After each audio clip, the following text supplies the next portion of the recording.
What's going on, y'all? We have Quarantine with Chris and Ashley.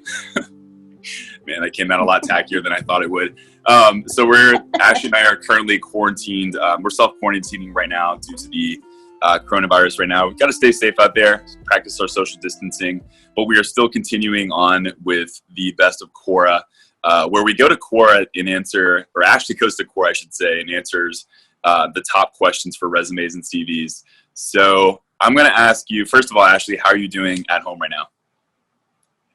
I'm doing good. I've been in isolation for like 6 days now.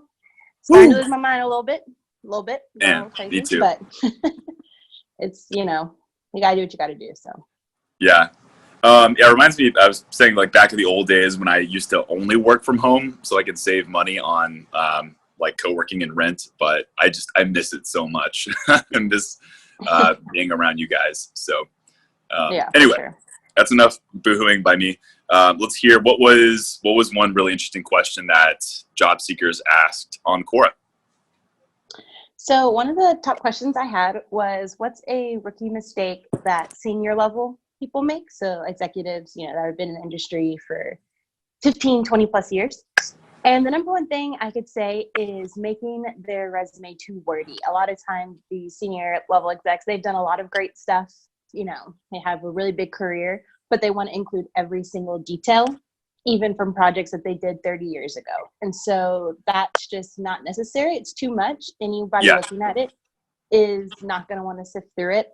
And so you want to be able to condense it to 10 years of experience, 15 if you have to, depending, on your situation. How long is too long? What do you think?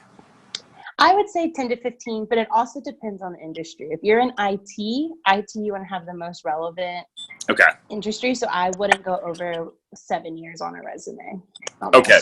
Do you believe that some people should have like 3 pagers, 4 pagers if they do have enough experience? No, 2 pages max, unless it's an academic CV. And so if you're in high academia and nursing, sometimes those require CVs, and that's different. And so those you can have more information. The academic CV for the scientific folk. Okay. Mm-hmm. I like it. Yeah, I agree. I'm thinking about the past, even like executives I've worked with in the past, and a lot of them are very wordy for good reason because they've had so much experience. But I just think we often forget how hard it is to capture someone's attention within like the first few seconds. If it's an internal application, I get it. You can go a little bit longer. They probably understand the jargon and the phrasing you're talking about. But if you're applying externally, you gotta be short, sweet, concise as much as possible. So. Exactly, and really focus on your top accomplishments, like your most recent accomplishments.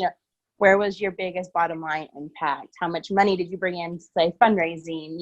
Did you have teams across the world? In different countries. Like really focus on what makes you stand out versus all the little things that everyone in that industry may do. Love it. Okay, what's another question that was asked on Quora? This one was a bit of a hot tip, and it was, how do I select a resume file name? So something that a lot of people don't know is, most people, when I have clients submit, it will say, Ashley resume 2020, and that's it. That's all they put. Or just last name, Leal resume 2020. However, the best way to do this is you put your name, so Ashley Leal _ or if you want to do lowercase, whatever, I do underscore. So your name _ the position you're applying for. So I like it. Ashley Leal _ resume writer _ resume. And there you go. Because the ATS, this is another opportunity for the ATS to scan your document. And so that's another way that your keyword can be picked up. I like that. Super short and sweet tip. So you have when you're saving your resume, you make sure that the file name is saved as your name. People are celebrating here. Your name, the position you're applying for, and resume or cover letter, depending on whatever it is. So I like that. I think most people could benefit from that tip because I think most people are just saying Ashley Leal resume or something like that. Mm-hmm. It can get lost, or if a company has so many different openings, it may get lost. For the different positions, you want to be fine-tuned. And Nice. same for cover letter. For cover letter, you want to put the position name as well, and maybe even the company name, just to show that it's even more tailored for that company. I love that. I agree. Okay, so these are two really good questions. If you are curious and you're watching this video, all you have to do is go to Quora and then go to resumes and CVs.